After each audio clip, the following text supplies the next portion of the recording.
Alhamdulillah, kita bertemu kembali pada pembelajaran Bahasa Indonesia kelas 8 tentang teks persuasi bersama Else Sulistiowati. Assalamualaikum warahmatullahi wabarakatuh. Sudah siapkah kalian untuk belajar? Pada pembelajaran kali ini tentang teks persuasi dengan kompetensi dasar, menelaah struktur dan kebahasaan teks persuasi yang berupa saran, ajakan, dan pertimbangan tentang berbagai permasalahan aktual pada lingkungan hidup, kondisi sosial, dan atau keragaman budaya, dan lain-lain dari berbagai sumber yang didengar dan dibaca. Juga menyajikan teks persuasi berupa saran, ajakan, arahan, dan pertimbangan secara tulis dan lisan dengan memperhatikan struktur kebahasaan atau aspek lisan. Adapun tujuan pembelajaran yang ingin dicapai, diharapkan siswa dapat menjelaskan cara menyusun teks persuasi tentang masalah aktual tertentu dengan memperhatikan gagasan utama, alasan dan bukti, cara, arahan, atau ajakan, serta unsur kebahasaan yang digunakan. Dan materi yang akan disampaikan adalah menulis teks persuasi. Sesuai dengan materi yang akan saya sampaikan, yaitu menulis teks persuasi, maka saya akan menjelaskan terlebih dahulu mengenai menulis teks persuasi.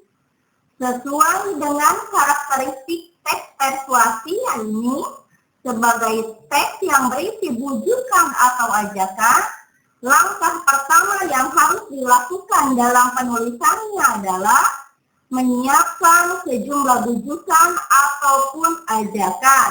Hal inilah yang juga berfungsi sebagai tema utamanya. Akan tetapi, bisakah orang lain mau mengikuti bujukan-bujukan itu? Itulah persoalan penting yang harus kita pikirkan ketika menulis teks persuasi. Pada umumnya, seseorang bisa mengikuti suatu bujukan apabila dalam dirinya sudah tertanam kepercayaan.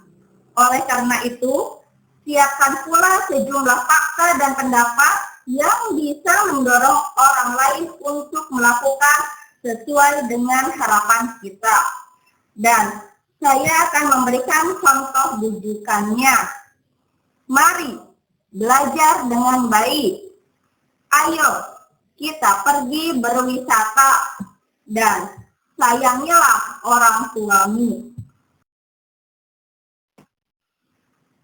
Setelah kalian mengetahui tentang teks persuasi, yaitu yang isinya tentang ajakan atau bujukan, maka kita jangan langsung asal menulis saja, karena kita harus mengetahui terlebih dahulu syarat-syarat menyusun paragraf persuasi.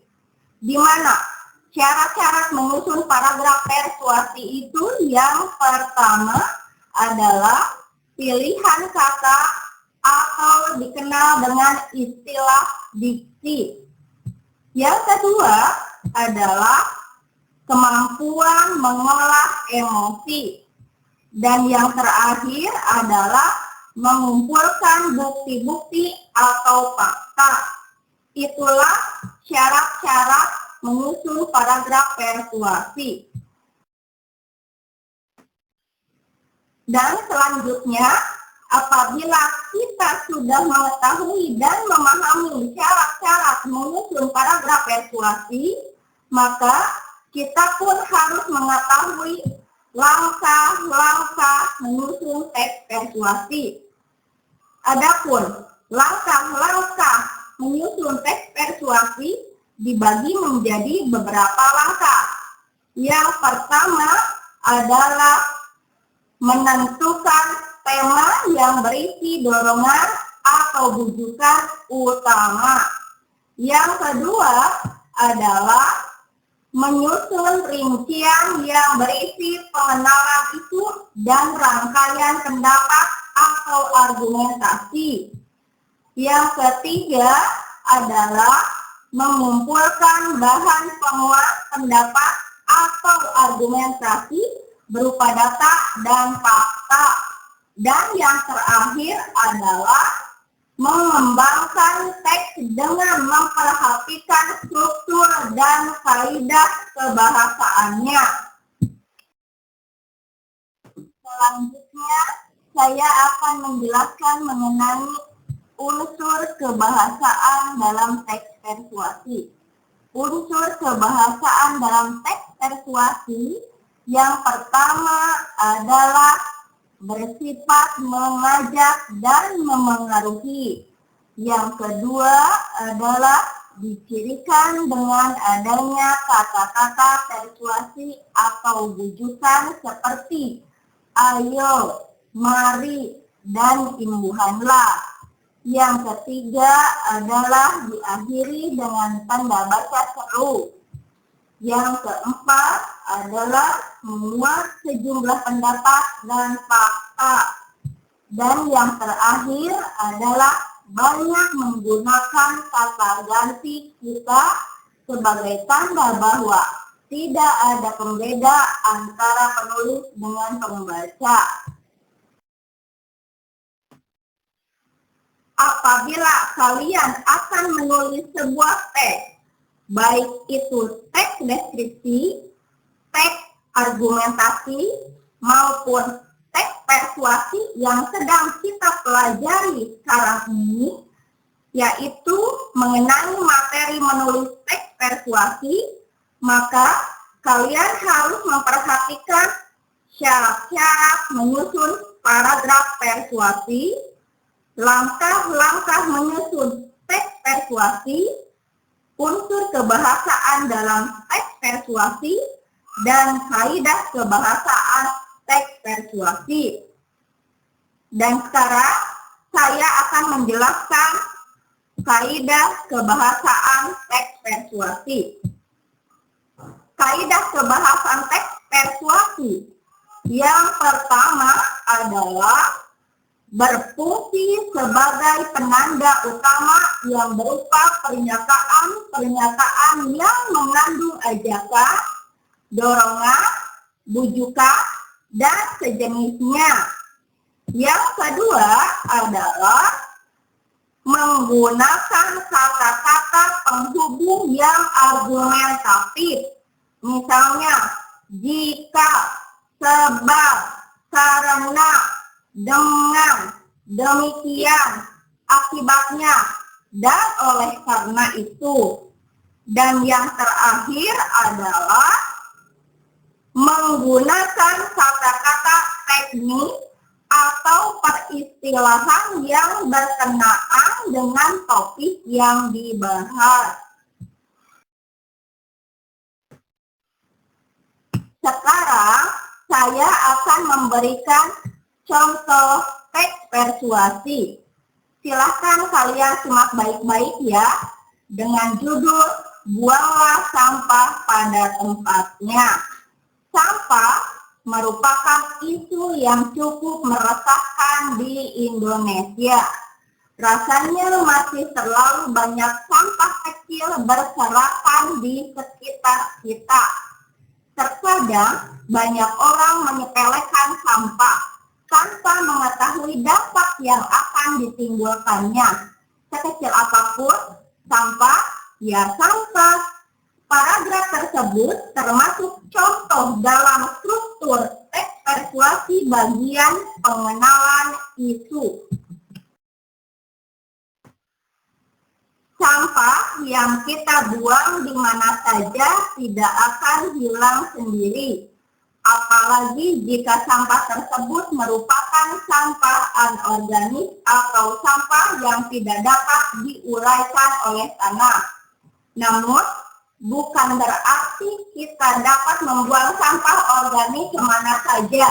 Sampah terurai tetap tidak akan menghilang secara instan. Membuang sampah di mana saja tetap beresiko mengundang penyakit yang tidak diinginkan. Belum lagi dampak langsung yang membuat kita tidak nyaman. Baunya akan sampai ke hidung kita, juga yang membuangnya. Sebelum mengeluh, keluhkanlah diri sendiri yang tidak membuang sampah ke tempatnya. Itulah contoh teks persuasi yang termasuk ke dalam struktur teks persuasi bagian rangkaian argumen. Oleh karena itu, buanglah sampah pada tempatnya. Sesederhanakah itu, maka berbagai dampak negatifnya akan terhindarkan. Hargailah orang-orang yang selama ini berjasa menjaga kebersihan.